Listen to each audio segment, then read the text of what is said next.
Mesdames et messieurs, bienvenue dans notre édition spéciale Info Michelaise Vœux du maire. Permettez-moi tout d'abord de vous présenter au nom de toute l'équipe municipale et de moi-même nos meilleurs vœux de bonheur et de santé pour vous et pour l'ensemble de vos proches. Je laisse à présent la parole à Éric Sautreau, maire de Saint-Michel-en-Lairne. Merci Valérie de m'accueillir sur votre plateau télévisé du JT de Saint-Michel-en-Lairne. Je suis très honoré de pouvoir apporter quelques informations sur l'année écoulée 2021 ainsi que les perspectives de 2022. Nous allons commencer tout d'abord par une rétrospective de l'année 2021, si vous le voulez bien, qui va être présentée par la nouvelle équipe du conseil municipal enfants, qui seront nos reporters de la journée. Nous avons comme petits reporters Aubin, Thibaut, Lucas, Noah, Driss, Marie, Jules, Thomas et Louis. Nous allons déjà commencer par le point travaux, réalisé courant 2021. L'équipe de reporters s'est rendue auprès de M. Louis-Marie Pinault, adjoint aux travaux. C'est à vous.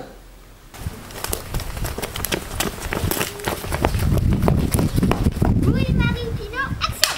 Pour ce qui concerne la voirie extérieure centre-bourg, 900 tonnes de cailloux ont été mises en place sur les chemins communaux par les agriculteurs. Nous les en remercions. La route des fermes a été reprofilée et recouverte d'un bicouche sur 550 mètres linéaires. Dans le centre-bourg, les trottoirs de la rue Basse et de la rue des Groix ont été refaits. Pour la rue des Groix, nous avons respecté les jardinières mises en place par les habitants du quartier pour le florissement de notre commune. Le parking Allée des Heures, actuellement en chantier, se terminera en enrobé à la fin de la pose des ombrières, qui sont actuellement en stand-by pour le moment. Pour les effacements de réseau, la phase rue Fleming et rue des Tamarins se termine. La partie du Crenon est en cours et une troisième phase et dernière est prévue rue du Beau-Manteau et l'entrée de Saint-Michel-en-Lairne, route de l'Aiguillon, pour la fin 2022.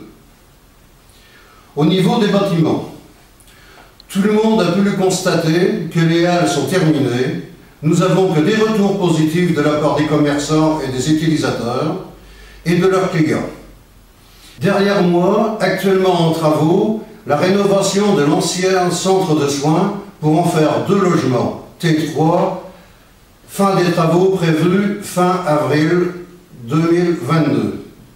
Je vous propose à présent un reportage sur le sujet de la santé. C'est à vous, Eugénia. Eugénia Michali, action!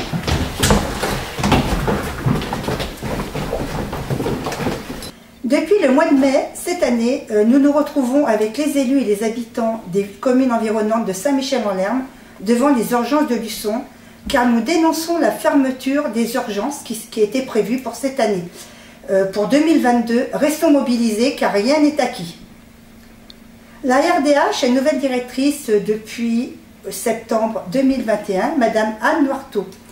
Une section SAD a été créée, service d'aide à la personne, qui aide beaucoup nos résidents puisque le personnel est sur place. Une nouvelle kiné, Madame Chandaise, arrivée au printemps dernier, remplace Monsieur Samuel Bouvet. Merci pour ces reportages. À présent, une rétrospective sur les animations de la vie communale.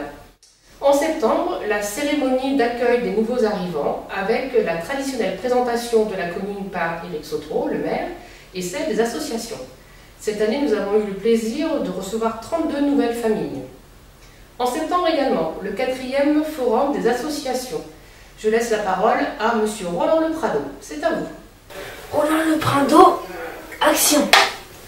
Donc le forum des associations, le monde associatif est le poumon de notre vie communale.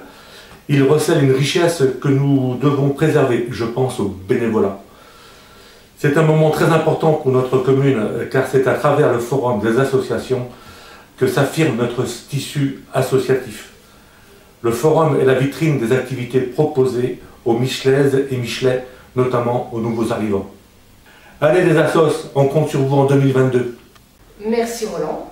En novembre, un fort moment avec la cérémonie commémorative. Nos reporters sont en direct du monument aux morts avec Eric. C'est à vous.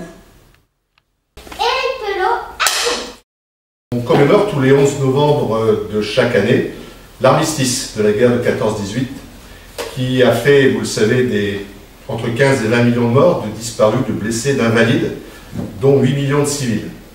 Chaque année, on se retrouve au monument aux morts de la commune, monuments aux morts d'ailleurs qui ont été érigés par milliers en France pour commémorer nos poilus qui se sont battus donc vaillamment pour défendre notre pays et nos intérêts. Donc tous les ans, nous leur rendons hommage et bien sûr, c'est un devoir de mémoire de ne pas les oublier. Passons maintenant à l'embellissement de notre commune, le fleurissement, le concours de fleurissement, et faisons le point tout de suite avec Roland. Le concours annuel de fleurissement.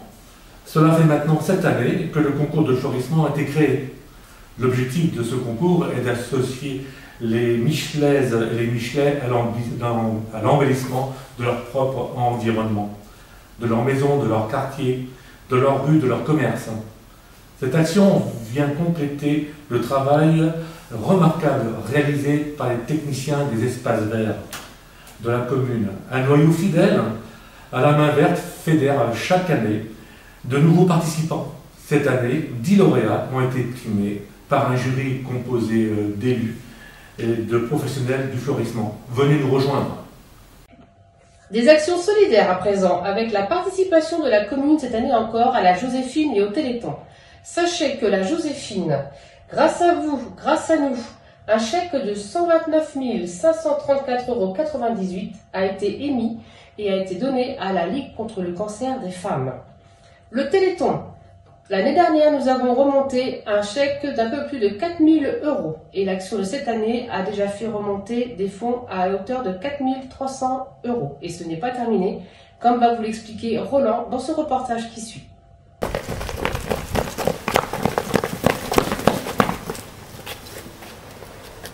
Roland Le Prado, action! Voilà, le Téléthon, un événement beaucoup plus médiatisé que la Joséphine, un événement qui allie spectacle, information et mobilisation populaire en faveur de personnes atteintes de maladies rares. Sous la conduite de Valérie, la commune de Saint-Michel-en-Hermes, avec le soutien de plusieurs associations, anime l'événement en fonction de contraintes sanitaires. Nouveauté cette année, un spectacle de clôture aura lieu le 12 février. Une pensée pour Josiane et Michel Sagot. La manifestation obtient chaque année de très bons résultats. Un événementiel humanitaire, donc à l'échelle nationale, repris par la commune de Saint-Michel-en-Hermes. Depuis maintenant 2 années, la municipalité organise avec le concours de la Baronne Michelaise une action solidaire en faveur de la Ligue contre le cancer du sein, appelée la Joséphine. Cette année, plus de 600 personnes ont effectué à leur rythme, selon leur disponibilité, les 5 km 400 du parcours dans notre Saint-Michel-en-Hermes intramuros. Un élan communal où les Joséphines, accompagnées des Joséphins, ont apporté leur généreuse contribution. Alors venez nous rejoindre encore plus nombreux en 2022. En 2021, une labellisation pour nos associations.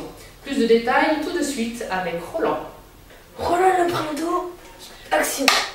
Saint-Michel-en-Hermes labellisé commune Vendée Double Cœur. En réponse à un appel à projet lancé par le département, la commune a obtenu le label Vendée Double Cœur. 10 communes vendéennes ont été ainsi honorées et récompensées pour leur soutien aux associations. L'aide financière obtenue, 2 000 €, à destination du monde associatif, ajoutée à la participation de la commune, a permis l'acquisition de matériel sono et vidéo, ainsi que la formation PSC1, prévention de secours civique de niveau 1, de 18 membres d'associations michelaises. Au chapitre urbanisme, en chiffres et en images, la parole est donnée à Laurence Godin. Laurence Godin, action! Une dépression s'est abattue sur Saint-Michel-en-Hermes. Depuis 2016, la notification du plan de prévention des risques a classé la majorité du territoire de notre collectivité en zone rouge. Une intempérie sur les PC s'abat sur la commune. En 2021, nous enregistrons 31 permis de construire, pas tous acceptés du fait de la réglementation en vigueur. Depuis la Covid-2019, une éclaircie sur les déclarations préalables. Et oui, en cas de nouveau confinement, l'amélioration de l'habitat, avec 95 dossiers déposés, montre qu'il fait bon vivre dans l'habitat Michelet. Toujours avec l'effet Covid, le territoire attire de nouveaux habitants. 120 biens ont été achetés sur l'année 2021. Concernant les prévisions, un anticyclone atmosphérique nous conduit déjà à espérer 15 nouvelles constructions dans le lotissement de la Grande Guérenne, 5 lots en rue de Gaulle et 3 lots rue du Bourdigal, derrière l'église. À plus long terme, l'agrandissement du lotissement du Galochot, qui se trouve juste derrière la zone évoquée tout à l'heure, que l'urbanisation de l'allée des Arts, quand les documents d'urbanisme nous le permettront. Eugénia Micheli, adjointe aux solidarités, vous propose maintenant un sujet sur le scolaire. Eugénia Micheli, action.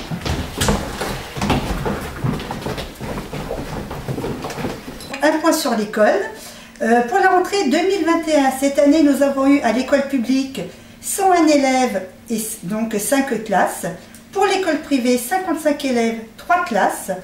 Et surtout, la MFR qui a été relocalisée sur Saint-Michel-en-Lerme avec des classes, donc une 4e et 3e d'orientation, une formation d'aide à la personne et à la vente et surtout une section sportive. Parlons maintenant communication, si vous le voulez bien. Cette année, vous avez pu constater l'implantation de panneaux d'information aux entrées de Bourg, à l'entrée de l'Aiguillon et à l'entrée de Luçon. Ces panneaux proposent et présentent sous forme d'icônes les différents commerces et services sur la commune. Au cœur du bourg, nouveauté également, sur les murs du central, des kakémonos colorés sont mis à jour régulièrement en fonction des événements et de la saison. Nous profitons, M. Sotro et moi-même, de l'occasion de remercier les services communication du Super U qui impriment ces supports, ainsi que toute l'équipe municipale qui s'occupe de la pose. Dernier sujet, nous en venons à la culture et aux arts, avec la présentation de la bande du temps positionnée dans la salle du conseil municipal que va vous expliquer en images Joël Chevalier. Joël Chevalier, action. Pourquoi cette commande? Parce qu'il se trouve qu'au niveau de notre commune, nous avons, comme vous pouvez le constater, un patrimoine historique et culturel très riche. Cette bande a été faite, travaillée, œuvrée par 3 Michelais, particulièrement intéressés par l'histoire de notre commune. Et ces trois Michelais sont Patrice Leroux, Michel Auguste et moi-même. Historiquement, Saint-Michel n'est pas pauvre et loin de là. Voilà. Et tout tourne, on s'en aperçoit essentiellement autour de l'abbaye, qui a été reconstruite plusieurs fois et qui a définitivement fermé ses portes après la Révolution de 1789, avec quelques personnages aussi illustres. Je vous invite donc à venir voir de plus près dans cette salle du conseil municipal, si vous le souhaitez, les dates importantes qui ont fait la grandeur de notre commune. Spectacle à présent. Nous avons eu la chance d'avoir pendant plusieurs mois, en particulier tout au long de l'été et jusqu'aux Journées du patrimoine, le spectacle de Le Marquis et de Mademoiselle Trianon. Voyez tout cela avec le reportage de M. Jean-Claude Leriboteur. C'est à vous. Pendant 7 mois consécutifs, My Studio a animé les vitrines rue de l'Abbaye avec une magnifique exposition. Costumes et perruques baroques vénitiens créés par Jean-Claude Leriboteur, les peintures de Chantal Valence, les sculptures de Maître de Luol et une création potagère en trompe-l'œil des artistes jardiniers de la commune. Un spectacle, Le Marquis et Mademoiselle Trianon, créé et interprété par Sophia Sola et Jean-Claude Leriboteur, s'est produit tout l'été, ainsi que pour les Journées du patrimoine. Plus de 650 personnes ont partagé ce moment d'allégresse, où l'espièglerie éveille le désir de connaissance. Nous terminons le sujet avec une nouveauté. En septembre, une convention avec le parc de la Villette de Paris a été signée pour une ouverture sur notre commune d'un musée numérique, ouvert à tous et entièrement gratuit. La Microfolie de Saint-Michel-en-Lerme proposera des programmations de présentation de musées nationaux et internationaux, d'opéra, de spectacles de danse. Vous aurez tout le détail des programmations sur l'Info Michelaise au fur et à mesure de l'année. Une formidable fenêtre ouverte sur la culture et un outil pédagogique extraordinaire. Nous avons hâte de vous y accueillir. Passons maintenant la parole à Éric Sotro, maire de Saint-Michel, pour une présentation des projets 2022. Merci Valérie. Malgré cette pandémie qui ne termine pas, ce début d'année 2022 qui nous replonge dans la difficulté, vous pouvez constater avec l'ensemble des actions exposées par l'équipe municipale et nos petits reporters une activité soutenue tout au long de l'année. Je tiens à remercier chacun pour la cohésion du groupe, l'implication et les forces de proposition. Cela est une richesse pour Saint-Michel. Je ferai un focus particulier sur la problématique hospitalière. Depuis le mois de mai, un rassemblement hebdomadaire a lieu à 18 h le vendredi devant les urgences. Entre 60 et 300 personnes sont présentes chaque fois. Cette action a, je pense, permis de maintenir un service à Luçon. Sinon, nous pourrions constater, comme sur d'autres sites, la fermeture nocturne des urgences, puis l'abandon en journée. Je tiens donc à remercier la population michelaise qui, tous les vendredis, accompagne les élus devant l'hôpital. J'encourage bien évidemment les autres administrés à nous rejoindre pour renforcer le nombre des manifestants. En février, les travaux d'accessibilité et d'aménagement au stade Pierre-Richardot et au gymnase vont débuter. Monsieur Suri, architecte, assure la maîtrise d'œuvre de ce programme. Cette réalisation a pris du retard par rapport à nos souhaits. La Covid et une activité économique soutenue dans le bâtiment n'a pas permis le choix des entreprises dans un délai court. 6 mois ont été nécessaires pour finaliser ce marché. Merci aux utilisateurs de ces équipements de faciliter les accès pour ces travaux de rénovation. Les effacements de réseau. En 2022, le programme d'effacement de réseau va toucher à sa fin. Au second semestre, l'entreprise INEO, avec la maîtrise d'œuvre du syndicat départemental d'énergie et d'équipement de la Vendée, le SIDEV, termineront l'effacement des réseaux électriques, les garages publics et réseaux de communication, téléphones et fibres, sur le quartier de la rue de Beaumanteau et la voie de Ribondon. L'ensemble de la commune sera ainsi en réseau souterrain. L'Office de tourisme, un projet qui nous est cher, avec l'acquisition de l'agence du Crédit Agricole, les agents communaux ont depuis quelques semaines préparé l'installation du futur office de tourisme. Ce déplacement permettra ensuite l'extension de la bibliothèque au sein de l'ancienne mairie. Place de la Boucarde, cette fois-ci, un espace de loisirs qui se verra doté, un équipement de fitness. Plusieurs structures sont déjà fixées, elles seront complétées sur cette place tant appréciée par les familles et les enfants. Le magasin 8 à 8 et la quincaillerie. La rénovation des commerces est le projet le plus important en termes financiers de notre début de mandat. Avec près d'1,6 million d'euros, toutes tâches comprises, vous comprenez bien la difficulté de ce programme complet de rénovation qui est une priorité. L'ensemble de cet immeuble va être restructuré avec un axe énergétique. Plus de 500 000 euros sont consacrés aux performances énergétiques de ce projet. Le cabinet aéré orchestre le chantier. Nous pourrons y découvrir la transformation du 8 à 8, l'installation des fabricants de pâtes alimentaires de la société Grain d'Épi, la création d'un local boulangerie-pâtisserie. Ce programme est actuellement au stade du montage financier. En d'autres termes, nous avons transmis les dossiers de demande de subvention à la région et au département. L'ensemble des documents administratifs et techniques sont validés. Nous souhaitons pouvoir très rapidement enclencher le démarrage des travaux. Aire de service Vélodyssée et Square des Marronniers. Vous avez sans aucun doute pu observer une migration importante et croissante depuis plusieurs années. L'itinérance à bicyclette est avérée. C'est pourquoi, afin d'accueillir au mieux et proposer des services, la communauté de communes Sud-Vendée Littoral va nous doter d'une aire principale d'accueil pour les pratiquants des cycles. Cette structure sera positionnée Square des Marronniers, entre le presbytère et la place du marché. Le Conseil d'architecture, d'urbanisme et d'environnement, le CAUE, nous accompagnera pour réaliser l'aménagement de cet espace. Nouveauté pour cet été, Mimi la Grenouille. Pour l'animation estivale, il est prévu l'aménagement d'un parcours au sein des Venelles, le sentier éducatif de Mimi la Grenouille. Une équipe d'élus prépare le thème. Les agents techniques vont bientôt les rejoindre pour finaliser ce projet de promenade ludique. Dans le cadre de l'environnement, nous menons une réflexion sur l'aménagement de l'entrée de Saint-Michel entre le Calvaire et le lotissement de la Grande Garenne. Cet espace va nous permettre la plantation des arbres de naissance. Le prix de l'énergie est un sujet important cette fin d'année 2021. C'est devenu un poste de dépense important dans nos budgets. Durant 2021, la communauté de communes Sud-Vendée Littoral, le SIDEV et la commune de Saint-Michel ont mené à bien une étude d'autoconsommation électrique. Le principe est simple. Nous avons diagnostiqué l'ensemble des bâtiments susceptibles de recevoir de la production photovoltaïque et également l'ensemble des bâtiments communaux, intercommunaux qui consomment l'énergie. Ce surplus de production peut également être injecté sur les réseaux Enedis. Ce projet est à mes yeux important et nécessaire pour maîtriser le coût de l'énergie électrique de nos bâtiments communaux. Ce dossier est prioritaire.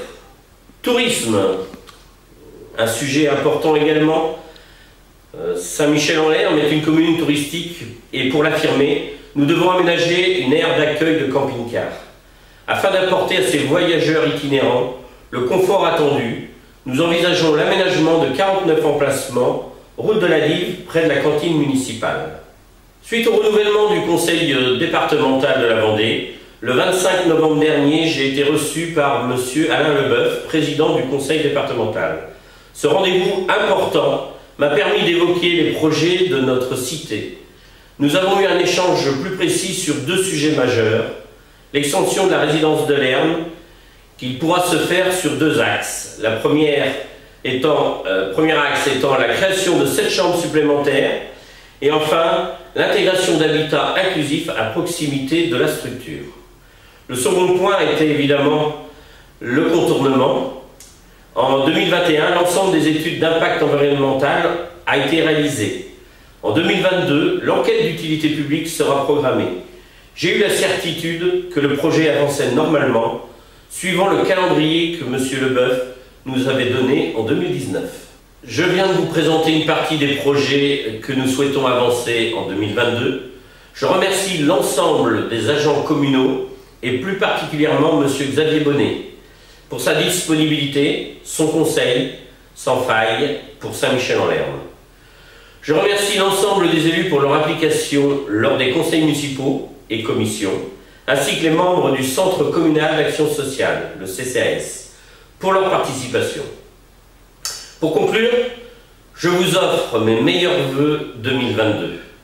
Que l'horizon s'éclaircisse, que vos projets puissent se réaliser. Joie et sérénité pour vous.